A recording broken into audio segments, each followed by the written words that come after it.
Welcome to Hood Champion Boxing and Sports. In boxing, you find a way to win or you find a way to lose. Shawn Porter, do you think Jose Benavediz Jr. is able to pull him out of retirement? Now, I'm telling you, I think he can pull Shawn Porter out of retirement.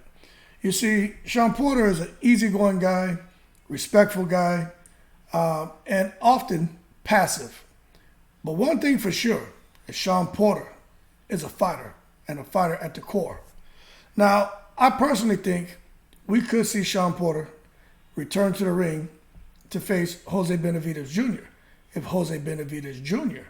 keeps trying to speak the fight into reality. Now, I'm going to tell you what happened. So Shawn Porter has gone on record. Look, the man's a commentator. He talks boxing. He's going to give his opinion, all right? He's a boxing analyst now. And he's going to give his opinion on everybody. And he's not biased. That's why I respect him. But, Jose Benavediz Jr. is a little sensitive. Even David Benavediz describes his brother as being angry all the time. But we know he does carry a little chip on his shoulder and everything. So Shawn Porter was saying basically that, he felt that Jose Benavediz Sr., when it came to some fights, that he didn't think he had the tools necessary to win some of those fights that he was going into. And, of course, he lost to Danny Garcia, lost to Terrence Crawford. Actually got knocked out by Terrence Crawford. And Jose Benavediz Sr. just feels like, you know what? He's always said little slick stuff about me instead of just coming right out and saying what he really thinks. Which, to me, we know he's an emotional guy. But things really boiled over when Shawn Porter went on record and said he just thought Caleb Plant would is going to break David Benavidez down and stop him. And Jose Benavediz Jr. just did not like it. He went on a rant and called him, the word I'm going to use, right, is pussilarious, right? You guys can figure it out. That's a real word, though. But he basically called him like the favorite word him, his dad, his brother have been throwing around the last couple of months, especially this week, referring to Caleb Plant and everyone else as pussilarious. So he basically said Sean Paul, I tell you I listen to a lot of reggae, right? Dance hall.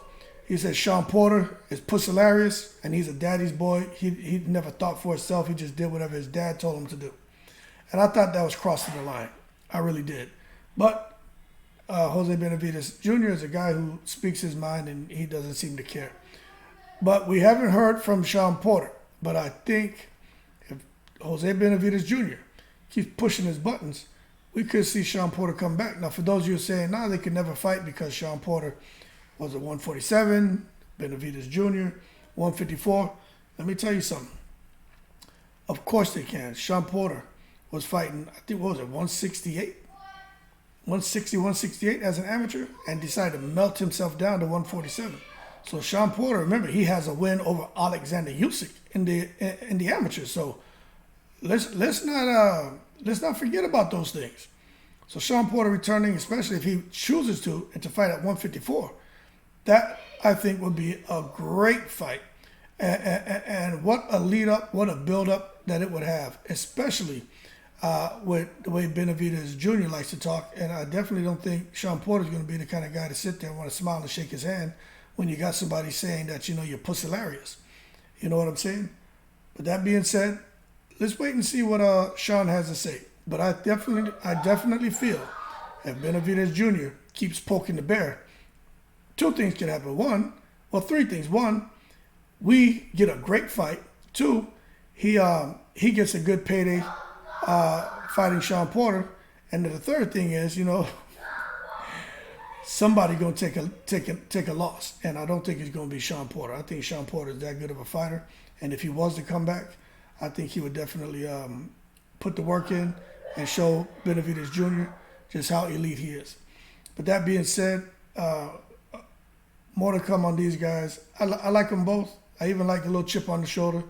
It reminds me of kind of when I was younger, man. I kind of had that about myself too. Not as reckless, but definitely confident. Benavediz Jr. is a bit more reckless. I was probably a combination of him and Shawn Porter. Easy going, calm, but the quills will come out depending on the situation. So I'm not knocking either one of them, but I just think if they were to fight, that would be a good scrap.